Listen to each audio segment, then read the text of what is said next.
Hunting the Deceitful Turkey by Mark Twain. When I was a boy, my uncle and his big boys hunted with the rifle. The youngest boy, Fred, and I with a shotgun, a small single-barreled shotgun which was properly suited to our size and strength. It was not much heavier than a broom. We carried it turnabout, half an hour at a time. I was not able to hit anything with it, but I liked to try. Fred and I hunted feathered small game, the others hunted deer, squirrels, wild turkeys, and such things. My uncle and the big boys were good shots.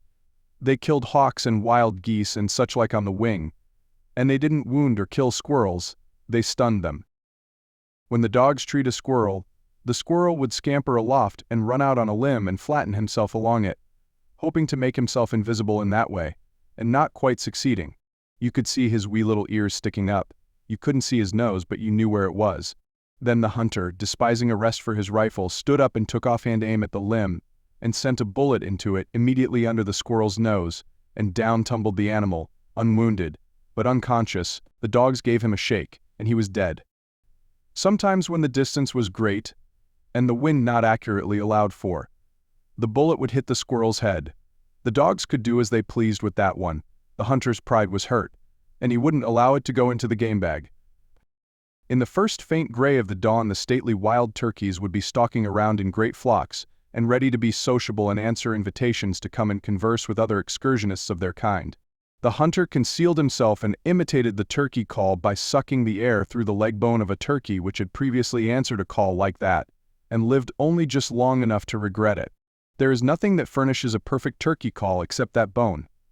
Another of nature's treacheries, you see. She is full of them. Half the time she doesn't know which she likes best, to betray her chid or protect it. In the case of the turkey, she is badly mixed. She gives it a bone to be used in getting it into trouble, and she also furnishes it with a trick for getting itself out of the trouble again. When a mamma turkey answers an invitation, and finds she has made a mistake in accepting it, she does as the mamma partridge does, remembers a previous engagement, and goes limping and scrambling away, pretending to be very lame, and at the same time she is saying to her not visible children, "Lie low, keep still, don't expose yourselves. I shall be back as soon as I have beguiled this shabby swindler out of the country." When a person is ignorant and confiding, this immoral device can have tiresome results. I followed an ostensibly lame turkey over a considerable part of the United States one morning, because I believed in her, and could not think she would deceive a mere boy, and one who was trusting her and considering her honest.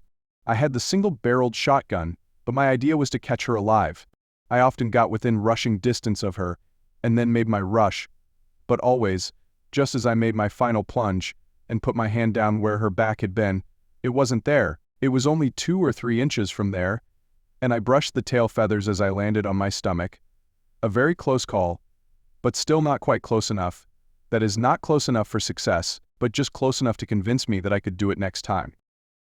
She always waited for me, a little piece away, and led on to be resting and greatly fatigued, which was a lie, but I believed it, for I still thought her honest long after I ought to have begun to doubt her, suspecting that this was no way for a high-minded bird to be acting. I followed and followed and followed, making my periodical rushes and getting up and brushing the dust off and resuming the voyage with patient confidence, indeed with a confidence which grew, for I could see by the change of climate and vegetation that we were getting up into the high latitudes.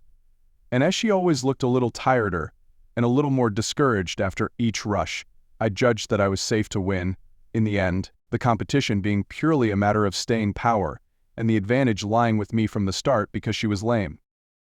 Along in the afternoon I began to feel fatigued myself.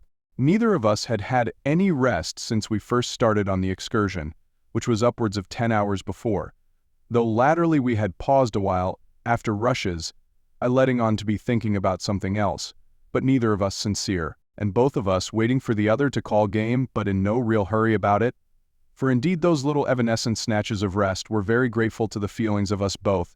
It would naturally be so, skirmishing along like that ever since dawn, and not a bite in the meantime, at least for me, though sometimes as she lay on her side fanning herself with a wing and praying for strength to get out of this difficulty, a grasshopper happened along whose time had come, and that was well for her and fortunate, but I had nothing the whole day.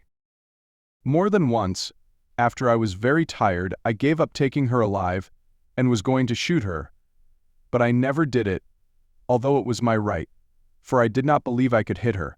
And besides, she always stopped and posed when I raised the gun, and this made me suspicious that she knew about me and my marksmanship, and so I did not care to expose myself to remarks. I did not get her at all. When she got tired of the game at last, she rose from almost under my hand and flew aloft with the rush and whir of a shell and lit on the highest limb of a great tree, and sat down and crossed her legs and smiled down at me, and seemed gratified to see me so astonished. I was ashamed, and also lost, and it was while wandering the woods hunting for myself that I found a deserted log cabin, and had one of the best meals there that in my life days I have eaten. The weed-grown garden was full of ripe tomatoes, and I ate them ravenously, though I had never liked them before. Not more than 2 or 3 times since have I tasted anything that was so delicious as those tomatoes. I surfeited myself with them, and did not taste another one until I was in middle life. I can eat them now, but I do not like the look of them. I suppose we have all experienced a surfeit at one time or another. Once, in stress of circumstances, I ate part of a barrel of sardines, there being nothing else at hand, but since then I have always been able to get along without sardines,